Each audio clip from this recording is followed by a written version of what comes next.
Hi, I'm Pamela Casey, and I'm excited to be on the Plugged In podcast today. Conversations that spark connections. This is Plugged In, the Volt Community Podcast.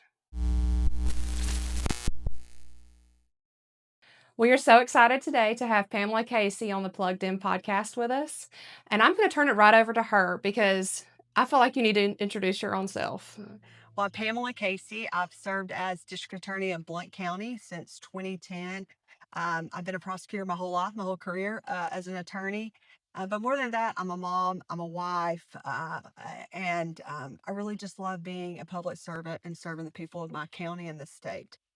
So, how long? Tell me about your story about how you got to where you're at now. Okay, so I actually came out of law school, went to the Alabama Attorney General's office. I was a violent crimes and capital litigation prosecutor. I did that for several years, and then I tell everybody at the wise age of 28, I ran for district attorney. And I think I told my husband tonight, I said, I think I was too young to be afraid. I was still just like, oh, I can do this. Versus as you get older, you're like, well, I'm not so sure. The more you know, the more hesitant you become. I ran at 28. I ran against the sitting DA, the former DA, an ADA, and everybody. We never elected a female in Blount County at the time. Wow. And they said I was too young. I was a woman, and I remember a lady telling me one time I couldn't win because I wasn't married. They wouldn't elect a single woman, and I ended up coming out of the primary with 38% of the vote, and then went into a runoff and won the runoff 56-44, and was sworn in on my right after my 29th birthday. That's crazy. And I've been reelected. So I was elected in 10, reelected in 16, and reelected in 2022. And now I am a candidate in 2026 for Alabama Attorney General's, the position of Alabama Attorney General. That's awesome. So, of course, this podcast, it's all about showcasing the people who energize our communities. But for those who may be watching and they're younger and they're maybe starting out their career path, or even those that are of voting age and in their adult lives, just go ahead and just tell me a little bit about what you do in your role. So I am the chief law enforcement official for the Blount County. I make all those decisions about charging, whether or not people are charged in cases, work with law enforcement to determine what charges are, things of that nature. I want to touch on something you just said about people who are young. Can I just for a Absolutely, second say this? yes. So I love going out. One of the things I do as DA is I work in the communities because I believe if we can cut off crime while kids are young and they have a respect for the law, then I have less problems as they get older. So I go out and talk to communities, and three things I tell kids because I was young. I was like, number one, dream big.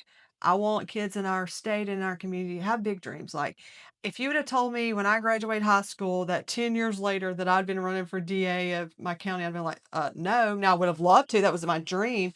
So I took his dream big. Be where you want to be. I said, but do you think I got here by just halfway doing anything? I said, you got to work hard. So I tell young people, dream big, work hard. And then the final thing, and I think even as adults, we do this a lot, is don't give up.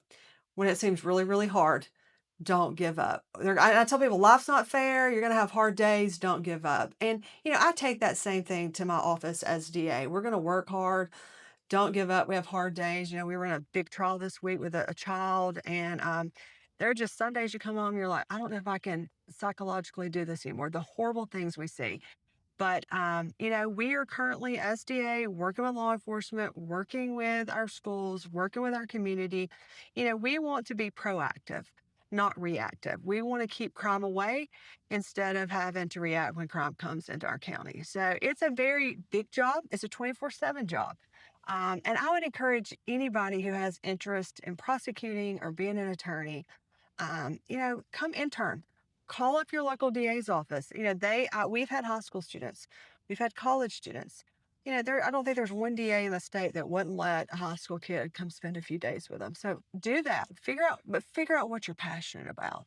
I totally agree. I think one thing that is often overlooked is the capability of our youth and the ability to go and actually understand what they're shadowing and watching, because a lot of times, and the reason I asked you the question earlier about what do you do is a lot of people don't even know what's out there. Right. And that's what I preach all the time is there are so many different career pathways for you that you have no idea even exist yet, that you may not even find or stumble upon until you've already started a career pathway in a different direction.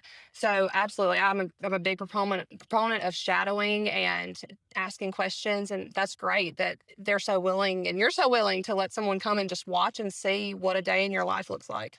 Yeah, and I honestly believe we have lots of different capabilities. I'm sure, my kid and I asked me, "What are you gonna do when you grow up?" And I thought, "Well, I don't know. I don't know either. I I say don't know that what I'm gonna do too. when I grow up."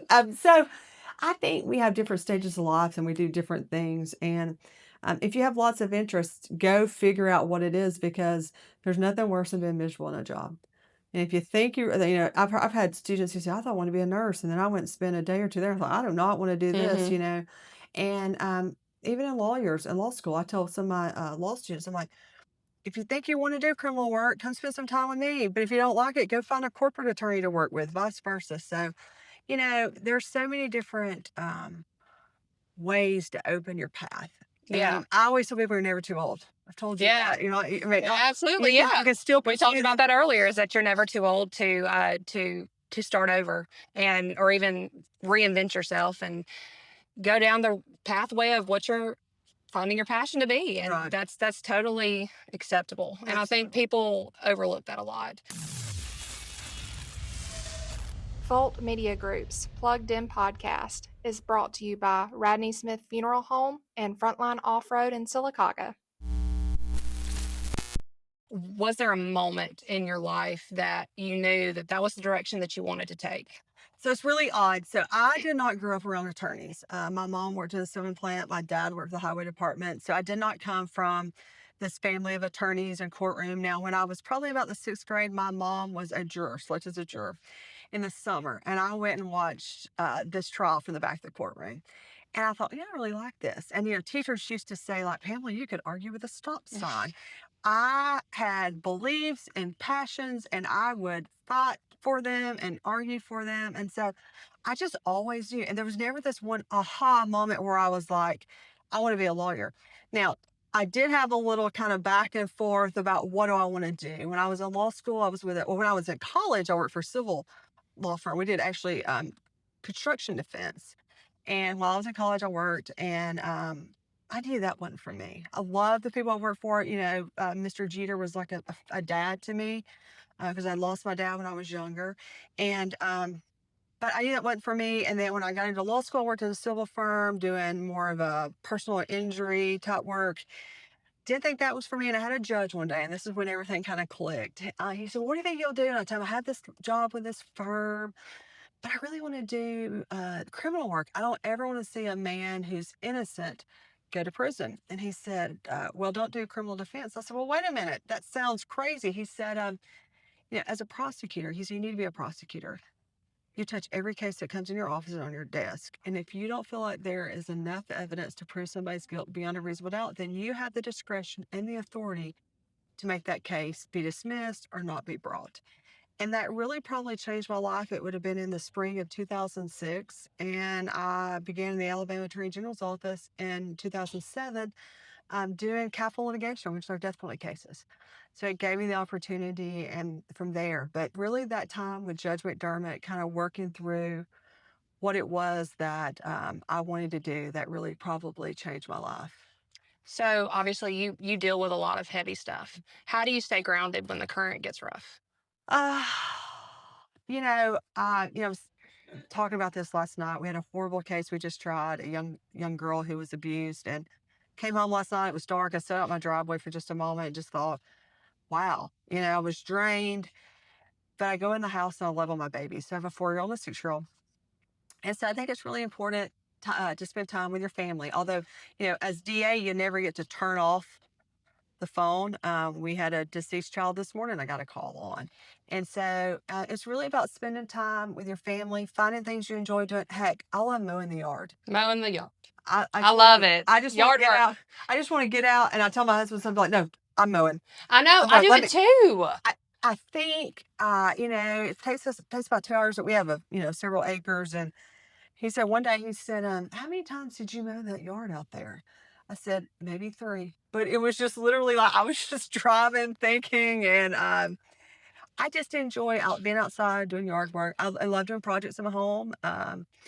My husband's afraid if he ever sees me, they see those memes of people measuring stuff. Yeah. He's like, "What are you planning?" So are you a tape measure girl, No, or are no, you no. just like a girl measure? I'm a girl measure. It's It's like like it's from this point of finger my to this arm thing, and to then I can here. do 3. Yeah, Yeah, that's what absolutely. I do too. I'm like, yeah, that's probably, yeah. He takes way too long to hang something Hmm. because he's got to get a Do you use a level. And level? well, I will check after it's Sometimes. over, but he takes forever.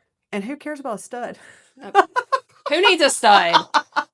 If it's I'm all, super heavy, you just add another nail or screw. that's right. Studs, who needs them? We enjoy, I enjoy spending time. I didn't get married till I was older, and I was 30, so how am I, 36, almost 36 when I got married. And so we enjoy doing things together as a family with the kids. I coached my son's basketball rec team last year, and Oh, so I'm just a regular mom. I do have a hard job. I do see some of the worst evil in this state, but I'm just a regular person. I love that. And I think that we need that, especially in public offices. I mean, uh, it's so important to say that you're real. You're a real person. You're a real mom. You're a real woman. I mean, it's I get up just and struggle getting the kids' clothes on, getting their hair yes, brushed. Where are the shoes? Where are the backpack? Did we forget the backpack? Did we do the homework? exactly. So, And that's so important. I mean, and your ability to stay grounded even when the current gets tough is great. And who did you learn that from? you know, um, I think both my mom and my dad were really hard workers. And so I think I just learned that I had to give it all. And one thing I did learn growing up in a very rural community was everybody should be treated the same. I think so many times that status or money or names get, specific treatment. Hmm. And I always swore, and even when I ran in 2010, is that one of my campaign platforms was we're going to treat everybody the same.